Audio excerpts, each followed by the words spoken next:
두두두두두두두. 아씨, 얘는 왜 이렇게 아니? 오, 애플 진짜 재수 없어. 안녕하세요 여러분, 디에디터 H입니다. 오늘은 빠르게 아이폰 12와 아이폰 12 프로 국내판을 가지고 왔습니다. 국내에서는 아직 출시 전이라서 애플 코리아를 통해 대여한 제품이고요. 저도 지금 아직 뭘 살지 고민하고 있는 입장이라서 빠르게 함께 살펴보도록 하겠습니다. 박스가 정말 납작해졌죠. 여러분, 여기서 뭐가 빠졌습니까? 뭐가 빠졌죠? 충전기요. 그쵸. 기본 어댑터랑 번들 이어폰을 빼버렸어요. 자, 보여드릴게요. 이게 전작인 아이폰 11과 아이폰 11 프로의 박스인데요. 11이랑 12를 비교해 볼게요. 이것 봐. 거의 절반 수준으로 줄어들었단 말이에요. 그래서 이걸 내가 처음에 박스를 받았을 때 이런 생각이 들었어요. 약간 짝퉁이 된 것 같다, 이런 기분이 들었는데요. 애플이 이렇게 구성품을 낭비를 줄이고 패키지를 줄여가는 거를 환경 보호의 일환이라고 하고 있잖아요. 낭비되는 플라스틱 액세서리를 줄여서 도로에서 45만 대의 자동차가 없어지는 것과 같은 수준으로 탄소 배출량을 감소시킨다고 하죠. 저야 전자기기를 정말 많이 가지고 있고 실제로 전원 어댑터가 남아도는 입장이기 때문에 여러분 보세요. 이게 제가 기존에 쓰던 아이폰 11 박스인데 보세요. 지금 쓴 지 1년이 넘었는데 이게 그대로 있잖아. 어댑터랑 이어폰을 한 번도 꺼낸 적이 없단 말이에요. 그렇기 때문에 저는 이번 애플의 결정이 좋은 취지의 변화라는 데 공감을 합니다. 애플은 실제로 실리콘밸리에서도 환경 보호랑 재생 에너지 사용에 굉장히 적극적인 기업이기도 하고요. 하지만 어떤 사용자들은 100만 원이 넘는 폰을 샀는데 어댑터나 이어폰이 없어서 난감한 입장일 수도 있잖아요. 아이폰 12 구매자가 뭐 따로 신청하면 뭐 어댑터나 이어폰을 준다든지 저렴하게 구입할 수 있는 쿠폰을 준다든지 점진적으로 소비자를 환경 보호에 동참을 시켰으면 어떨까 하는 아쉬움은 남습니다. 온판지게 줄어든 패키지를 딱 받아보고 아, 애플이 진짜 똑똑하다는 생각이 든 게 이게 구성품 원가 절감만 된 게 아니겠더라고요. 자, 일단 뜯어보면서 설명을 드리도록 할게요. 아이폰 12 뜯어보겠습니다. 여러분, 얘는 블루 컬러거든요. 와우, 와우, 와우, 예뻐. 진짜 완전 파랑색이네? 아니, 근데 있잖아, 인터넷 커뮤니티 같은 데서 돌아다니던 사진보다 좀 어둡다. 되게 선명한 블루라서요, 약간 레트로한 느낌인데 지금 얘가 굉장히 혹평을 받고 있던데 내 침이 튀었네? 저는 예쁜 것 같아요. 아크릴 물감으로 칠했다는 그런 진한 컬러의 느낌이고요. 확실한 거는 얘는 정말 신제품이라는 티가 많이 난다. 모서리 같은 경우는 같은 블루톤의 알루미늄으로 마감했죠. 이번에 5G가 처음으로 적용되면서 안테나부터 완전히 새롭게 설계가 되었는데 그 과정에서 필요에 의해서인지 이 모서리 디자인이 아이폰 4나 5 시절처럼 이렇게 각진 형태로 바뀌었습니다. 이게 아이폰 11이고 이게 아이폰 12인데 오랜만에 각진 디자인을 보니까 이것도 좀 레트로 무드가 있네요. 자, 그럼 구성품을 볼게요. 네, 유심핀이 들어있고 약간의 종이가 들어있어요. 저는 이런 거 잘 안 보고. 자, 캘리포니아에서 애플이 디자인을 하였다. 그리고 여기 케이블이 있죠. USB-C to 애증의 라이트닝. 그리고 또 뭐가 없어? 이게 끝이야?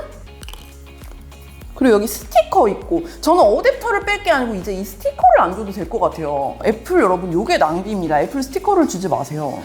구성품은 이게 끝입니다. 여러분, 근데 여기서 뭔가 눈치를 채셨어요? 원래 어댑터를 기본 제공할 때는 나라마다 어댑터 규격이 달라서 차이가 있었잖아요. 자, 보세요. 이게 지금 작년에 나온 아이폰 11인데 얘는 여기 이제 220V 한국에서 통용되는 이 어댑터가 들어가잖아요. 근데 이제 어댑터가 빠지니까 전 세계 구성품이 same 똑같은 거지.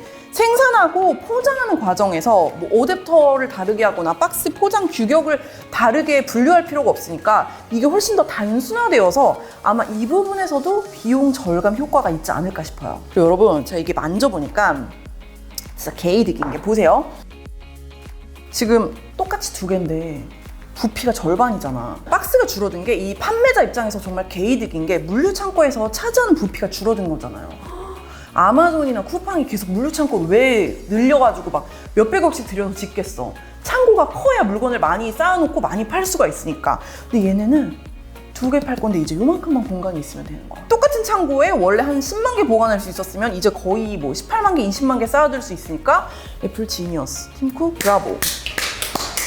와우. 이렇게 아이폰 12를 뜯어봤으니까 이제 아이폰 12 프로도 바로 뜯어볼게요. 얘는 이제 프로 모델답게 좀 시커먼 박스죠. 얘도 컬러는 똑같이 블루톤 퍼시픽 블루로 가지고 왔어요. 뜯어볼게요.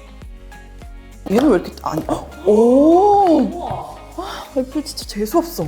이렇게 아이폰 12가 약간 파란빛 아크릴 물감으로 굉장히 불투명하게 두껍게 칠한 느낌이라며 아이폰 12 프로는 약간 은은한 푸른빛이 약간 섬세하게 도는 약간 수채화 같은 그런 느낌이네요. 채도가 높지 않고 잠깐 블루라고 하기엔 약간 그레이랑 블루를 섞은 것 같은 톤 다운된 블루입니다. 아이폰 11 시리즈에서도 프로 라인업은 불투명한 마감으로 처리했었잖아요. 얘 역시 불투명한 질감이고 약간 안개 낀 것 같은 그런 톤이 그대로 유지가 되어 있습니다. 그리고 여러분 포인트는 얘는 보고 놀라지 마세요. 측면인데 얘는 측면이 알루미늄이 아니라 스테인리스. 와우, 스테인리스 스틸인데 와우, 와우. 여기 보이세요? 반짝거리는 거? 반짝반짝 하는데 약간 귀금속, 백화점 1층에 보면은 귀금속 코너 있잖아요. 거기서 보는 느낌이고, 이게 다른 영상들을 찾아보니까 골드 컬러는 이 스테인리스 스틸 부분이 은행에서 파는 그 골드바 있잖아요. 황금. 진짜 그거 같더라고. 와우.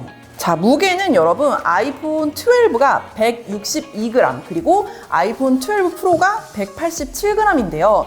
이번에 두께랑 베젤을 줄이면서 화면 크기는 6.1인치로 예전에 이 아이폰 11이랑 동일한데 훨씬 더 작고 가벼워졌어요. 근데 그립감은 솔직히 이게 더 좋을 수밖에 없잖아, 그립감은. 그리고 참고로 이렇게 디스플레이를 감싸고 있는 필름도 요번에 종이 재질로 바뀌었습니다. 요것도 이렇게 환경보호 이런 느낌이겠죠? 떼어내겠습니다. 아, 진짜 개 이쁘네. 헉, 진짜 예쁘기는 예쁘다, 그치? 자, 여러분 이제 잠깐 설정을 하고 와서 디스플레이도 보여드리고, 제가 이게 5G 모델이기 때문에 5G 유심도 끼고 올게요. 좀 이따가 다시 만나요. 제가 일단 유심을 넣어가지고 기기를 활성화를 시켰는데 현재 제가 아이폰 12에다가 SKT 5G 유심을 넣었어요. 근데 아까 속도 테스트를 한번 해봤더니 겁나 빠른 거야.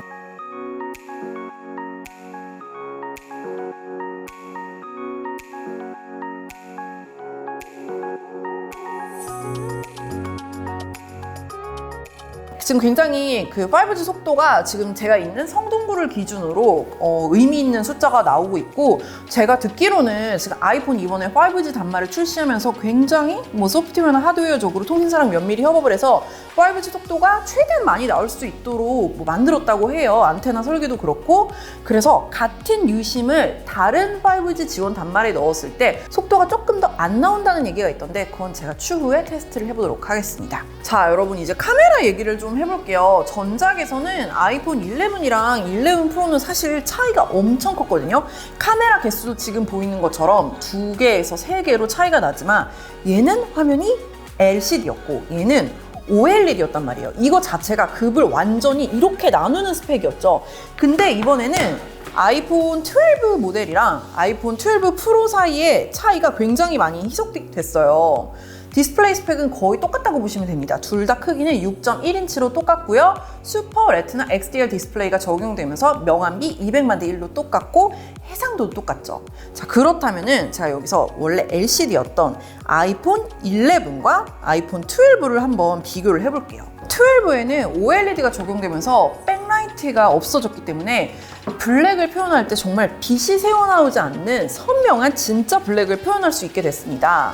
그리고 해상도가 11에서 12로 넘어가면서 정말 드라마틱하게 달라졌어요. 아이폰 11은 1792 828 해상도로 픽셀 밀집도는 326 ppi, 그리고 아이폰 12는 2532 1170 해상도로 픽셀 밀집도가 무려 460 ppI에 달합니다. 같은 화면을 두고 한번 확대를 해서 비교해 볼게요. 똑같이 텍스트를 띄워놨는데요. 화면 크기가 똑같은데 픽셀 밀도가 높아졌다는 거는 각각의 픽셀이 훨씬 더 작아졌다는 뜻이고 더 세밀한 표현이 가능해졌다는 뜻이겠죠. 그냥 육안으로 살짝 봐도 아이폰 12가 훨씬 더 선명하게 보여요. 좀 굉장히 확대를 해서 보여드릴게요. 이 픽셀 입자가 완전 다르죠. 글씨나 굉장히 섬세한 표현이 돼야 되는 그런 것들을 볼 때는 해상도가 훨씬 더 높은 아이폰 12가 더 유리할 것 같습니다. 아이폰 12랑 아이폰 12 프로 디스플레이의 차이는 평상시의 최대 밝기뿐이에요. 아이폰 12는 최대 625니트, 그리고 아이폰 12 프로는 최대 800니트인데 얘네들이 또 HDR 컨텐츠를 볼 때 최대 밝기는 1200니트로 동일하거든요. 이렇게 차이가 있는 것 자체가 같은 스펙의 디스플레이를 가지고 소프트웨어적으로 얘만 625니트로 제한한 게 아닌가 싶습니다. 디스플레이에서 또 전작이랑 달라진 게 뭐냐면 전면에 그 평범한 글래스 소재가 아니라 이번에 12 시리즈에는 세라믹 쉴드라는 소재가 들어갔어요. 아이폰 11 시리즈에는 전면에 정말 강화 유리, 글래스 소재로 마감이 되었었는데 이번에는 훨씬 더 단단한 소재인 세라믹 크리스털을 유리에 혼합해서 만들었다고 해요. 근데 여러분 너무 신기한 게 세라믹이 뭐야? 도자기? 그렇지, 도자기를 말하잖아요. 그러니까 보통의 세라믹은 도자기는 이렇게 유리처럼 투명한 형태가 아니란 말이에요. 그래서 스마트폰용 글래스로 쓸 수가 없어요. 근데 세라믹의 강도를 극대화하면서도 투명하게 만들기 위해서 애플이 굉장히 어려웠다고 생색을 많이 내더라고요. 애플 공식 발표로는 세라믹 실드 전면 커버가 기기 모서리 끝까지 정말 1mm의 틈도 없이 완벽하게 결합되어서 떨어뜨렸을 때 얘가 더 4배 더 견고하게 지켜준다고 합니다. 그리고 흠집이나 긁힘이 더 강하다고 하는데 전 솔직히 말해서 워낙 쫄보라서 얘를 막 긁어보거나 막 이렇게 떨어뜨리거나 막 이럴 용기는 없어요. 지금도 벌써 마음이 벌렁거려요. 참고로 제가 방금 설명드린 세라믹 실드는 여기 앞면에 디스플레이 위에만 들어갔고요. 뒷면은 그대로 전작과 똑같이 글래스 소재입니다. 뭐 단가 때문일 수도 있고 이번에 새로 들어간 맥세이프 때문일 수도 있겠죠. 맥세이프는 새롭게 적용된 액세서리 호환 규격입니다. 내부에 있는 무선 코일 주변에 자석을 배치해가지고 충전기나 케이스, 가죽 지갑 같은 액세서리가 착착 붙게 만들었는데 제가 지금 아직 못 구했어요. 추후에 맥세이프 액세서리들을 좀 구해가지고 사용성을 좀 더 테스트해 보도록 하겠습니다. 참고로 기존 다른 무선 충전 기기들이 사용하는 치 규격을 그대로 쓰기 때문에 호환성은 그대로입니다. 그리고 자석 방식이긴 한데 얘가 신용카드를 넣어 다닐 때 뭐 신용카드에 뭐 마그네틱이나 뭐가 손상될 정도의 그런 수준은 아니라고 해요. 근데 호텔 카드키 같은 거는 방식이 조금 달라서 맥세이프랑 이제 결합이 돼 있으면 좀 영향을 받을 수도 있다고 합니다. 자, 이제 카메라를 볼까요? 아이폰 12와 아이폰 12 프로. 이 카메라에서 애매했던 얘네 둘 사이가 이제 분명하게 나뉘죠. 얘는 2개, 얘는 3개. 심지어 아이폰 12 프로는 아이패드 프로에 먼저 적용되었던 라이다 센서까지 들어갔습니다. 카메라는 향후 제가 다른 영상을 통해서 자세히 리뷰를 할 거라서 오늘은 주요 기능만 한번 다시 설명을 드릴게요. 두 기기 사이에서 중복되는 카메라는 1200만 화소 광각 카메라랑 초광각 카메라죠. 아이폰 12 프로에만 망원 카메라가 추가로 탑재되어 있습니다. 망원 카메라가 뭐겠어요? 멀리 있는 걸 가까이 있는 것처럼 당겨서 찍을 수 있는 카메라죠. 애플이 이번에 아이폰 12 프로 카메라 스펙에 막 4배 광학 줌이 가능하다고 써놨더라고요. 그래서 제가 깜빡 속을 뻔했는데 약간 구라 아닌 구라였어요. 기본 화각인 광각에서는 원래대로 2배 줌만 가능하고요. 초광각을 기준으로 했을 때 초광각에서 4배 줌이 가능하다는 말장난을 쳤더라고요. 장난쳐요? 광각을 기준으로 해야 진짜 왜 그러시는 거예요? 두 기기 모두 카메라가 상당히 좋아졌습니다. 사진 촬영에서는 새로운 스마트 HDR3를 지원합니다. 아이폰 11 프로랑 아이폰 12 프로로 촬영한 사진을 비교해 볼까요?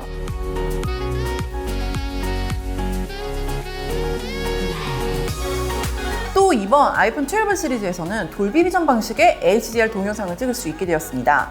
다만 아이폰 12는 최대 30프레임, 아이폰 12 프로는 최대 60프레임의 돌비 비전 영상을 촬영할 수 있다는 게 다른 점입니다. 또 아이폰 12 프로 시리즈는 10비트 HDR 영상 촬영이 가능해지면서 더 많은 색 정보를 품을 수 있게 되었는데요.